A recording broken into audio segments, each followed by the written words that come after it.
Okay, Act 5, Scene 1, here we go. We have a lot to cover today. We're going to try to do it as quickly as possible. Act 5 begins with the Gravediggers. In some versions, like mine, the Gravediggers are listed as clowns, and we have to talk about why. The Gravediggers are comic figures. They are our first representation in the play of the everyday man. The Gravediggers are the peasants, the common folk, the people who very literally were digging in the dirt every day to make their living, right? Now, they're also called clowns. In a lot of Shakespearean tragedies and comedies, we would have this figure called the rustic clown. A rustic clown is a figure who is generally perceived to be stupid, uneducated, but they often make some of the wittiest and pithiest commentary in the play. Frequently, they use a lot of puns, they use a lot of humor to make commentary on those of the upper class and to provide commentary on some of the problems within the play that aren't really mocked in any other way. Their mockery, their buffoonery, if you will, their kind of slapstick behavior brings a lot of levity and a lot of humor to really dark moments in the play. So the last scene, Act 4, Scene 7, ends with the news that Ophelia is dead. Ophelia, the most innocent person, arguably, in the entire play. This girl who's kind of been manipulated and used as a pawn. She drowns.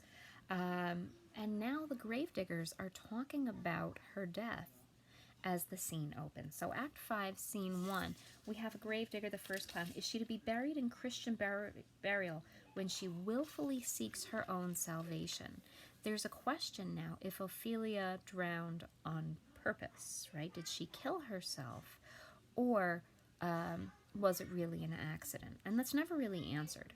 The second clown answers back, I tell thee she is. Therefore make her grave straight. The crowner hath sat on her and finds it Christian burial. Crowner. Coroner, okay, and we see a play on words there. The first clown, how can that be unless she drowned herself in her own defense? Second clown, why, 'tis found so, right? The coroner, the inquest. Politically, judiciously, whatever, judiciously, in the judiciary, they have found her to be innocent of suicide. Okay, so the coroner said, no, it was an accident, thus she can receive a Christian burial. If she doesn't receive a Christian burial, her soul is in jeopardy at this time, so it's very important. We're not sure, even if the situation was suspicious, it seems like perhaps maybe Claudius had a hand in making sure she got a Christian burial. All right, see if there's any offense, not offense, but I'm reading ahead, if there's any support for that in the text as we go along. Okay, so the first clown replies, it must be se offendendo, it cannot be else, right? For here lies the point. Watch what the clown does. If I drown myself wittingly, it argues an act. And an act hath 3 branches. It is to act, to do, and to perform. Argal is supposed to be ergo, but he's a clown, so he's going to make a lot of mistakes. She drowned herself wittingly, right? Ergo, she drowned herself wittingly. And the second one, nay, but hear you, good man dove. Give me leave. Give me a minute. Here lies the water. Good. Okay. Here stands the man. Good. Okay. If the man go to the water and drown himself, it is, will he, nil he goes. Mark you that, right? You get it? But if the water come to him and drown him, he drowns not himself. Argal, he that is not guilty of his own death shortens not his own life. Basically, they're bantering back and forth now, kind of arguing about whether or not she killed herself, and he's trying to make a logical point, right? If you go to the water and drown, you drown yourself. If the water comes to you and you drown, well, then you're not drowning yourself. The water is drowning you.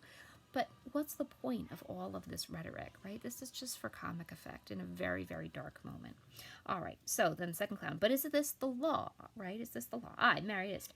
Crowner's quest law. Should be coroner's quest law. But again, inquest law, all of these words that they're using are just a little off from the words they're supposed to be using. Okay.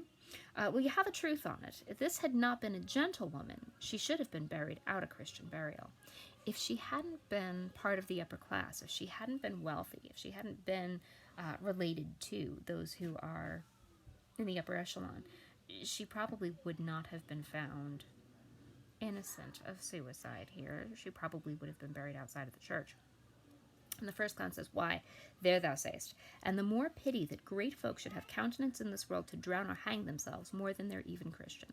Come, my spade, there is no ancient gentleman but gardeners, ditchers, and grave makers. They hold up Adam's profession, right?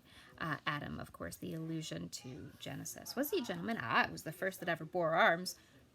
Bore arms, as in to work, right, but also to bear arms, to have arms. All right, so we have that pun there. Why, he had none. Second clown says, What, art thou a heathen? How dost thou understand the scripture? The scripture says Adam digged. Could he dig without arms? I'll put another question to thee. If thou answerest not to the purpose, confess thyself. Go to. He says, Okay, come on. What is he that builds stronger than either the mason, the shipwright, or the carpenter? We have a riddle, all right? He's posing a riddle because, again, he's a clown. The gallows maker, for that frame outlives 1,000 tenants. That's a bit morbid, isn't it? But remember, their morbid humor, they're grave diggers. Every single day of their lives, they are surrounded by death and burying bodies. They get a little used to it over time. The first clown says, I like thy wit well, in good faith. The gallows does well. That's a good answer. That's funny. But how does it well? What does the gallows do well? It does well to those that do ill. Now thou dost ill to say the gallows is built stronger than the church. You don't want to say that. Argal, the gallows may do well to thee. Don't say that, otherwise you will be on the gallows, right? Do it. Come again. Okay? Who builds stronger than a mason, a shipwright, or a carpenter? Aye, tell me that, and unyoke. Marry, now I can tell. Do it. The mass I cannot tell. Right? By the mass I cannot tell. It's an oath. So he thinks he's got it. No, I don't got it. Okay. Hamlet and Horatio enter at a distance, and so they're kind of overhearing this conversation. The first clown, cudgel thy brains no more about it, right? Don't beat your brains up about it. For your dull ass will not mend his pace with beating. Your stupid donkey will not move any faster if you beat it up, okay? Basically, you can't make your brain work any harder by hitting your head, okay? And when you are asked this question next, say, a grave maker. That's the answer, right? A grave maker. The houses he makes last till doomsday. But, okay. Go, get thee in and fetch me a stoup of liquor, right? Go get me something to drink. And then he starts singing, right? In youth, when I did love me, thought it was very sweet. Blah, blah, blah, blah, blah. Okay, Hamlet enters. And so has this fellow no feeling of his business? He sings in grave making, right? Isn't he sensitive to the fact that he's digging a grave? He's sitting here singing. And Horatio says, custom hath made it a property of easiness. He does it all the time. He's used to it. Hamlet, it is even so. The hand of little employment hath the daintier sense, right? And he keeps singing. Hamlet, there's a skull, right? The gravedigger throws a skull out of the grave and onto the ground. Now, this is kind of common, too, in the time. They would kind of recycle burial plots. I don't know how common that was. I'd have to look it up a little more, but that's what we see happening here. Okay? Remember that this is post Black Plague, right? So there's a lot of